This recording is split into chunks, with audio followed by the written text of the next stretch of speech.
Тизоодо Лондон, BBC. Саламатсыздарбы? Эл аралык жана спорт жаңылыктары менен тааныштырып, Алмаз Чороев. Түрк президенти Германиянын өкмөтүнүн кадамын нацисттик доорго салыштыргандан кийин канцлер Ангела Меркель Эрдоганды сынга алды. Социалдык тармактарда атактуу ырчы Джастин Бибердин ысымын колдонуп, жүздөгөн өспүрүмдү зордуктаган кылмышкер кармалды. Интернеттеги коопсуздук чаралар жетиштүүбү? Британиянын шаарлары жаңы технология аркылуу абадагы зыяндуу заттар менен күрөшүүдө. BBC Лестер шаарын көрүп келди.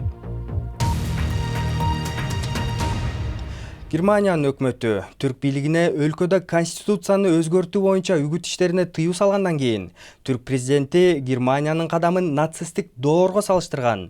Эми канцлер Ангела Меркель президент Эрдоганды кескин сынга алды. Парламенттеги кайрылуусунда Меркель айым айтылган салыштырууларга жол берилбейт, алар токтошу керек деп белгиледи. Германияда 3 миллион түрк этникасындагы тургундар жашайт. Ал Туркиянын 4-чү эң чоң шайлоо аймагы катары саналат. Режеп Тайип Эрдоган конституцияны өзгөртүп, президенттин ыйгарым укуктарын кеңейткиси келсе, ага бул тургундардын добушу керек.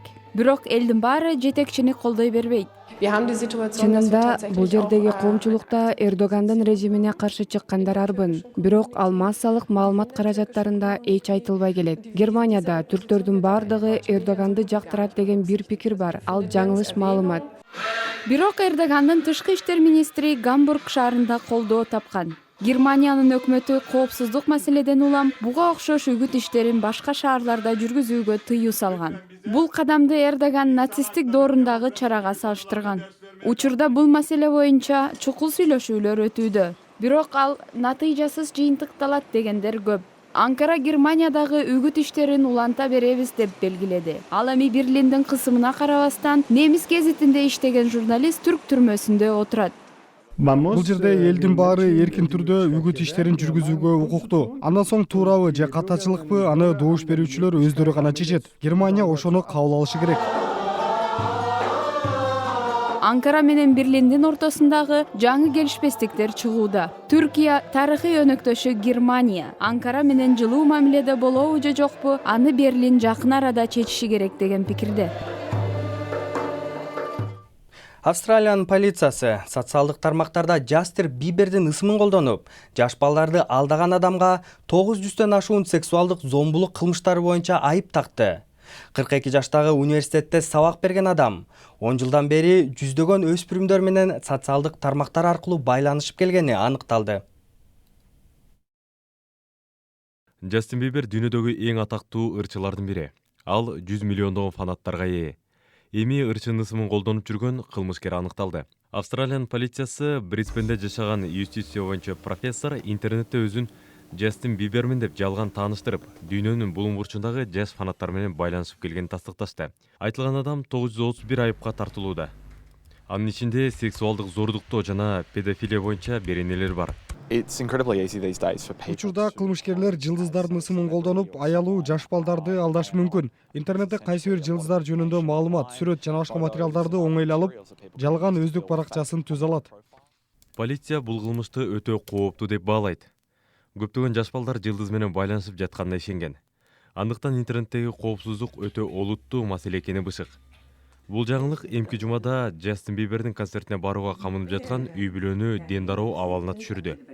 16 жаштагы Присла Хаддет өспүрүмдөр интернеттен жалган жылдыздар менен байланышаарына таң калбайт. Эгерде бейтааныш адам жылдызмын деп же Джастин Биберге окшош болсо, сүйүнгөнүнөн өспүрүмдөр ал адам менен сүйлөшө берет. Анын апасы кызынын социалдык өздүк баракчасын текшерип турганын айтат. Азыркы муун башкача. Алар менен чоң кишиде сүйлөшүп, бардыгын көзөмөлдөп жана туура жол көрсөтүп турушубуз керек. Бул адам көптөгөн айыптар менен камакка алынды. Эмки айда соттук угуулар башталат. Тизоодо BBC эми күндүн башка жаңылыктарынын тизмеги. АКШ баш болгон коалиция өздөрүн ислам мамлекети деп атаган топтон Ракка шаарын бошотуу операциясы үчүн Сирияга АКШнын жүздөгөн аскерлери жөнөтүлгөнү маалымдады. Буга чейин 400гө жакын аскер жөнөтүлдү деген имиштер тараган. АКШнын айтымында кошумча күч Сириядагы АКШнын 500 жоокерине көмөк көрсөтмөкчү. Түштүк Кореянын соту келечекте Samsung компаниясын жетектейт деген адам Ли Жа Юңдун иши боюнча угууларын баштады. Жетекчи $40 миллион өлкөнүн президентинин жакындарына пара катары берген деп айыпталууда. Бул ишке тиешеси бар делген Түштүк Кореянын президентине импичмент жарыяланган. Samsung компаниясы айыптарды четке кагууда. Президент Трамп биликке келгенден бери АКШга мыйзамсыз кирүүгө аракеттенген мигранттардын саны төмөндөгөнү маалымдалууда. АКШнын ички коопсуздук министри Джон Келлинин айтымында Мексиканын чек арасында өлкөгө мыйзамсыз кирип кармалган мигранттардын саны 40%га кыскарды. Дүйнөлүк саламаттыкты сактоо уюмунун айтымында абадагы зыяндуу заттар ден соолукка коркунуч жараткан эң негизги себептердин бири. Уюмдун жетекчиси Маргарет Чан абадагы уулуу заттар ВИЧ жана Эбола илдеттеринен дагы коркунучтуу экенин BBC-ге билдирди. BBC Британиядагы Лестер шаарына барып, мэрия кантип айтылган көйгөй менен күрөшүп жатканын көрүп келди. Лестер каласынын Британиянын башка шаарларында эле абасы кир. Тыгын болуп калса, унаалар токтоп тургандыктан аймактагы аба тез арада зыян заттарга толо түшөт. Жергиликтүү радио көп башка шаарлардагыдай эле кайсы жерде тыгын болгонун айтып турат. Эң маанилүү көчөлөрдө абанын булганычын байкаган жабдыктар орнотулган. Ал аркылуу жолдордогу унаа кыймылды туура башкарса болот. Биз жинаган маалымат аркылуу саламаттыкка зыян келтирген кир аба шаардын кайсы жеринде чогулганын аныктап алабыз. Бейтапканалардын же мектептердин алдында унаалар топтолбошу керек. Маалыматты колго алып транспорт системабызды оңдосок болот. Экологияны оңдоо чараларынын дагы бир жолу абага зыяндуу зат чыгарган унааларды жок кылуу. Бату университети дизель менен жүргөн унааларды сыноодон өткөрүүдө.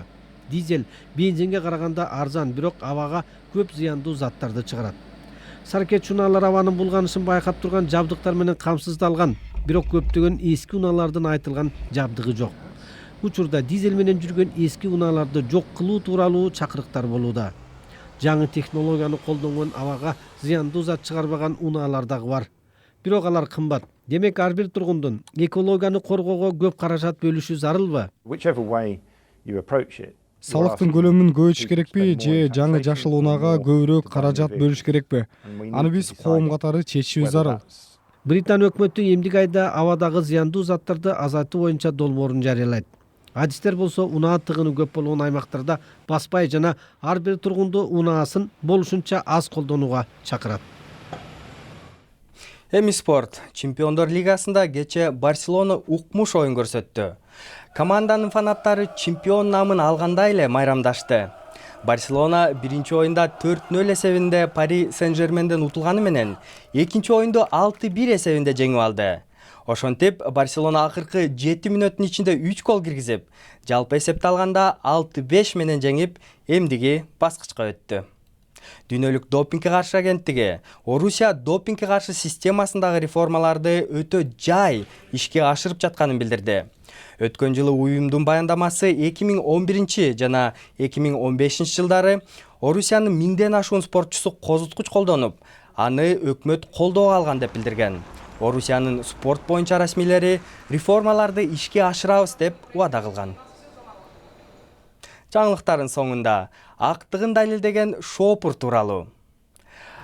Аркансас штатындагы жаш шопурду полиция токтотуп, алкоголдук ичимдик ичиптирсиң деп айыптыптыр. Клоун болуп иштеген Блейк Пакет полиция ката кетиргенин далилдеш үчүн өз чеберчилигин көрсөтүп бериптир. Полиция Блейктин өнөрүн көрүп, мас киши аны жасай алмак эмес деген тыянак чыгарыптыр. Бул жана башка жаңылыктарды биздин интернет сайтыбыздан таба аласыз. Дарегибиз BBC Кыргыз Чекит.com. Сиздер менен мен Алмаз Чороев болдум. Саламатта калыңыздар.